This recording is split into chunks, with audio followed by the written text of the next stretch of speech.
Hi friends, welcome to my channel. First time ನನ್ನ channel ನೋಡ್ತಾರೆ subscribe ಮಾಡ್ಕೊಳ್ಳಿ friends. ಈ ವಿಡಿಯೋ ಇಷ್ಟ ಆದರೆ ಲೈಕ್ ಕೊಡಿ. ಏನೋ ಡೌಟ್ಸ್ ಇದ್ದರೆ ಕಮೆಂಟ್ ಮಾಡಿ ಫ್ರೆಂಡ್ಸ್. ಇವಾಗ ಇದಕ್ಕೆ ಒಂದು ಡಿಸೈನ್ ಮಾಡ್ತಾಯಿದ್ದೀನಿ. ಡಿಸೈನ್ಗೆ ಸೀರಿಯಲ್ ಒಂದು ಸ್ವಲ್ಪ ಪೀಸ್ ಕಟ್ ಮಾಡ್ಕೊಂಡಿದ್ದೀನಿ.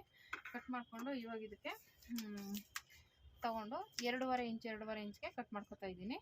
ನೋಡಿ, 2.5 ಇಂಚು, ಈಗೇನು 2.5 ಇಂಚ್ಗೆ ಮಾರ್ಕ್ ಮಾಡಿಕೊಂಡು ಕಟ್ ಮಾಡ್ಕೋಬೇಕು. 2.5 ಇಂಚ್ಗೆ ಈ ರೀತಿ ಕಟ್ ಮಾಡಿಕೊಂಡು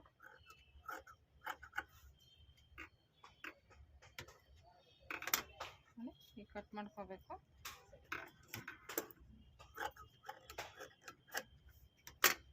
ಎಲ್ಲನೂ ಹೀಗೆ ಕಟ್ ಮಾಡ್ಕೋಬೇಕು. ಇದು ನೆಕ್ಗೆ ಫುಲ್ಲು ಕೊಡೋದಕ್ಕೆ ಬೇಕು, ಅದಕ್ಕೋಸ್ಕರ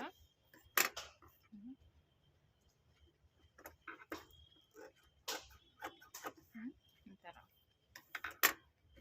ಇದು ನೆಕ್ಕು ಸ್ಟಿಚ್ ಮಾಡ್ಕೋಬೇಕು. ಫಸ್ಟ್ ಇದನ್ನು ಫೋಲ್ಡ್ ಮಾಡಿ ಸ್ಟಿಚ್ ಮಾಡ್ಕೊಂಡ್ಬಿಡ್ತೀನಿ. ಏನಿಲ್ಲ, ಈಗಿರುತ್ತಲ್ಲ ಮಾಮೂಲಿ ಈ ರೀತಿ ಫೋಲ್ಡ್ ಮಾಡಿ, ಮತ್ತೆ ಇದನ್ನು ಈ ರೀತಿ ಫೋಲ್ಡ್ ಮಾಡಿ, ಮತ್ತೆ ಇದನ್ನು ಈ ರೀತಿ ಫೋಲ್ಡ್ ಮಾಡಿ ಈ ರೀತಿ ಸ್ಟಿಚ್ ಮಾಡ್ಕೋಬೇಕು.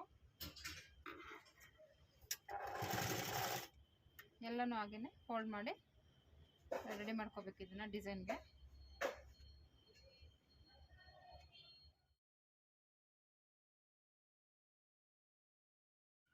ಫ್ರೆಂಡ್ಸ್, ಇವಾಗ ಇದಕ್ಕೆ ಸ್ಟಿಚ್ ಮಾಡ್ಕೋಬೇಕು. ಫಸ್ಟು ನಾವು ಲೈನಿಂಗ್ ಬಟ್ಟೆನ ಅಂದರೆ ಮೇಲೆ ಇನ್ನೋಟ್ ಮಾಡ್ಕೋಬಾರ್ದು, ಮಾಮೂಲಿ ಕೆಳಗಡೆ ಇನ್ನೋಟ್ ಮಾಡಿಕೊಂಡು ಸ್ಟಿಚ್ ಮಾಡ್ಕೋಬೇಕು. ಅಂದರೆ ಇನ್ನೋಟ್ ಮಾಡಿಬಿಟ್ರೆ ಇದು ಡಿಸೈನು ಕವರ್ ಮಾಡೋದಕ್ಕೆ ಆಗೋದಿಲ್ಲ.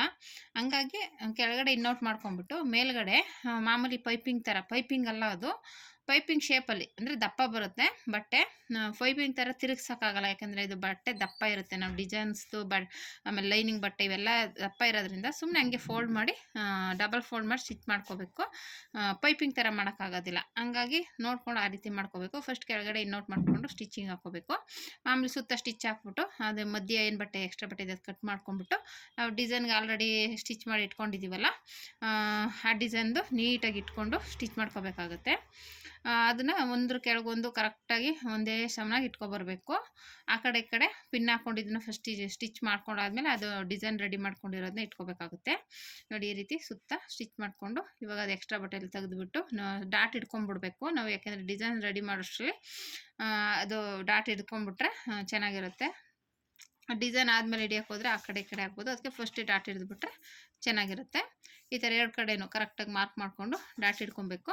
ಡಾಟ್ ಹಿಡ್ದಾದ್ಮೇಲೆ ನಾವು ಆಲ್ರೆಡಿ ಅದು ರೆಡಿ ಮಾಡಿ ಇಟ್ಕೊಂಡಿದ್ದೀವಲ್ಲ, ಅದೇನಿಲ್ಲ, ಕರೆಕ್ಟಾಗಿ ಒಂದ್ರ ಕೆಳಗೊಂದು ನೀಟಾಗಿ ಸ್ಟಿಚ್ ಮಾಡ್ಕೋಬೇಕು. ಕರೆಕ್ಟಾಗಿ ಬರಬೇಕು, ನಾವು ಮೇಲೇನು ಇನ್ನೋಟ್ ಮಾಡಿಲ್ಲ. ನೀಟಾಗಿ ಅದು ಒಂದ್ರ ಕೆಳಗೊಂದು ನಾನು ತೋರಿಸ್ತಾ ಇರೋ ಹಾಗೆ ಮೇಲ್ಗಡೆಗೆ ಬರಬೇಕು. ಮೂತಿ ಥರ ಮೇಲೆ ಬಂದ್ರೇ ಅದು ನಾವು ಎಲೆ ಥರ, ಲೀಫ್ ಥರ ಚೆನ್ನಾಗಿ ನಾವು ಒಂದು ಮಣಿ ಇಟ್ಟಾಗ ಚೆನ್ನಾಗಿ ಕಾಣಿಸುತ್ತೆ. ಹಾಗಾಗಿ ನೀಟಾಗಿ ಅದೇ ರೀತಿ ಇಟ್ಕೊಂಡು ಸುತ್ತ ರೌಂಡ್ ಶೇಪ್ ಇರೋದ್ರಿಂದ ಅಲ್ಲಿ ಇಟ್ಕೊಂಡು ಸ್ಟಿಚ್ ಮಾಡ್ಕೋಬೇಕು. ಇವಾಗ ಇದು ಸ್ಟಿಚ್ ಮಾಡಾದ್ಮೇಲೆ ಎಕ್ಸ್ಟ್ರಾ ಪೀಸ್ ಕಟ್ ಮಾಡ್ಕೋಬೇಕು. ನಾವು ಪೈಪಿಂಗ್ ಹೇಗೆ ಕಟ್ ಮಾಡ್ಕೋತೀವೋ ಆ ಥರ ಕ್ರಾಸ್ ಪೀಸ್ ತೊಗೊಂಡು ಜಾಯಿಂಟ್ ಮಾಡಿಕೊಂಡು ಅದನ್ನು ಸ್ಟಿಚ್ ಮಾಡ್ಕೋಬೇಕು. ಫಸ್ಟ್ಗೆ ತುದಿ ಒಂದು ಸ್ವಲ್ಪ ಸ್ಟಿಚ್ ಮಾಡ್ಕೊಂಬಿಡ್ಬೇಕು. ಇವಾಗ ನಾವು ಪೈಪಿಂಗ್ ಹೊಲಿತೀವಲ್ಲ, ಅದಕ್ಕೆ ಸ್ವಲ್ಪ ತುದಿ ಸ್ಟಿಚ್ ಮಾಡ್ಕೊಂಬಿಟ್ರೆ ನಾವು ಇದನ್ನು ಸ್ಟಿಚ್ ಮಾಡಿದ್ಮೇಲೆ ಎಮ್ಮಿಂಗ್ ಆದರೂ ಮಾಡ್ಕೋಬೋದು, ಇಲ್ಲ ಹಾಗೆ ಸ್ಟಿಚ್ ಆದರೂ ಹಾಕ್ಕೋಬೋದು, ಆ ರೀತಿ ಮಾಡ್ಕೋಬೋದು. ಹಾಗಾಗಿ ಅದನ್ನು ಸ್ವಲ್ಪ ಫೋಲ್ಡ್ ಮಾಡಿ ಸ್ಟಿಚ್ ಮಾಡ್ಕೊಂಬಿಟ್ಟು ಆಮೇಲೆ ಇದ್ರ ಮೇಲೆ ಇಟ್ಟು ಸ್ಟಿಚ್ ಮಾಡಿಕೊಂಡು ಫೋಲ್ಡ್ ಮಾಡಿಬಿಟ್ಟು ರೆಡಿ ಆಗುತ್ತೆ. ಹಂಗಾಗಿ ಇಲ್ಲಿ ನೀಟಾಗಿ ಒಂದು ಪೈಪಿಂಗ್ ಥರ ಬರೋಲ್ಲ, ಅದು ಸ್ವಲ್ಪ ಪಟ್ಟಿ ಥರ ಬರುತ್ತೆ ಡಿಸೈನು.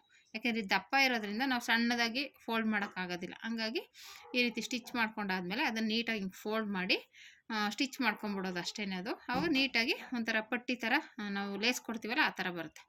ಅದಾದಮೇಲೆ ನಾವು ಇದೇನಿರುತ್ತೆ ಮೂತಿನೆಲ್ಲ ಈ ಥರ ಒಂಥರ ಎಲೆ ಥರ ಮಾಡ್ಕೋಬೇಕು. ಅದು ನಾವೇನು ಸ್ಟಿಚ್ ಮಾಡಿದ್ದೀವಲ್ಲ ಡಿಸೈನ್ದು, ಅದನ್ನ ಈ ರೀತಿ ನೀಟಾಗಿ ಮೂತಿ ಥರ ಈ ರೀತಿ ಮಾಡ್ಕೊಂಬಿಟ್ಟು ಆಮೇಲೆ ಅದನ್ನು ಅಲ್ಲಿಗೆ ಒಂದೊಂದು ಮಣಿ ಸ್ಟಿಚ್ ಮಾಡಿಕೊಂಡ್ರೆ ಡಿಸೈನು ರೆಡಿ ಆಗುತ್ತೆ. ಇದು ಆಲ್ರೆಡಿ ಸ್ಲೀವ್ಸ್ಗೆಲ್ಲ ಬರ್ತಾನೆ ಇದೆ, ಇದು ನ್ಯೂ ಡಿಸೈನ್. ಇದು ನಾನು ನೆಕ್ಕಿಗೆ ಮಾಡಿದ್ದೀನಿ, ಸ್ಲೀವ್ಸ್ಗೆಲ್ಲ ಮಾಡ್ತಾಯಿದ್ರು.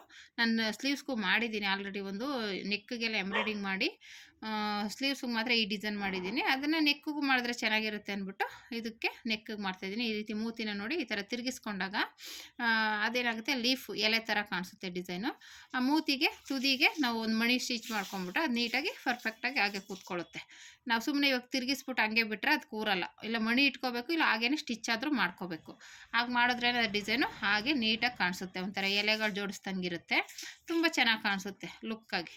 ಹಾಗಾಗಿ ಇದನ್ನು ಸ್ಲೀವ್ಸ್ಗೂ ಇದೇ ರೀತಿಯೇ ಮಾಡೋದು. ನಾನು ಅದು ಇನ್ನೂ ಮಾಡಿಲ್ಲ. ಹಂಗಾಗಿ ಇದು ನೆಕ್ಕದು ಮಾತ್ರ ಈ ರೀತಿ ರೆಡಿ ಮಾಡಿದ್ದೀನಿ. ತುಂಬ ಚೆನ್ನಾಗಿ ಕಾಣಿಸುತ್ತೆ.